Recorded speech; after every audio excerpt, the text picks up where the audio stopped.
Hi, this is Faith and Literacy, and I wanted to bring you this video to talk about fluency for older students. I have a series of videos that I call Building the Foundations for Reading Success, where I focus on the younger grade level, the pre-K to first grade. But we know that learning, especially those foundational skills and improving on those foundational skills, goes beyond the first grade level. So I want to talk about what happens to those older kids where they have a grasp of those foundational skills. They still need to fill in some of those gaps, especially work on their fluency. How do you approach this with older kids? So if you're a classroom teacher, an educational specialist, a homeschooling educator, or a parent, please don't go anywhere. And I hope that you hit that follow button, you share, save, like this video, as well as engage by asking questions. So I want to talk about what does fluency look like for older students. Now we know there are 5 crucial components to help students learn to read.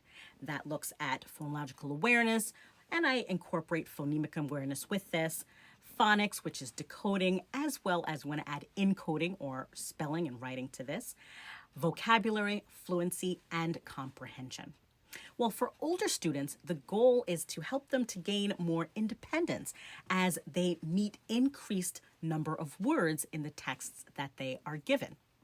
So it's important for teachers, homeschooling educators, and parents to allow their kids and their students the opportunity to practice these learned decoding skills that they have, in addition to giving some explicit instruction and a variety of skills that they may need to help fill those gaps.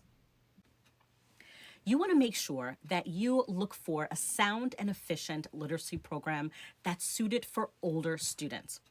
This program would need to fill the gaps for students' literacy development because it helps students to become more independent leaders, thinkers, writers, vocabulary learners, and to help them with constructing meaning. Because if they're constructing meaning, we know that they are comprehending.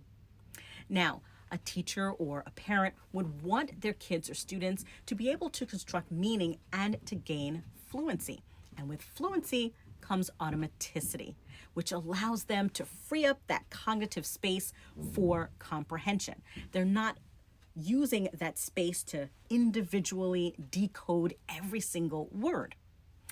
Now, with fluency, right, we know that that's gained with repetitive practice of those basic skills, and we want them to be able to practice this daily.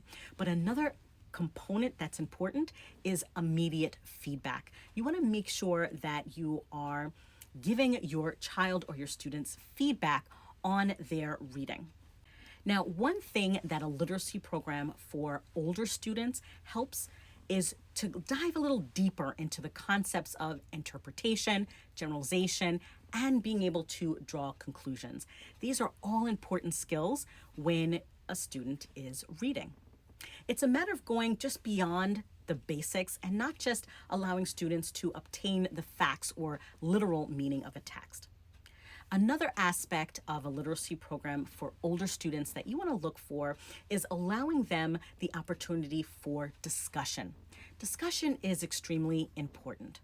Discussion improves reading comprehension skills because students can and will internalize the thinking process and that they experience through repetitive reading as well as repetitive discussions. These discussions give students the opportunity to express their own interpretations of the text, as well as to learn how to listen and to be challenged by others and their interpretations. Discussions also give students the opportunity to identify specific text materials to support their position, as well as to learn and discuss new vocabulary.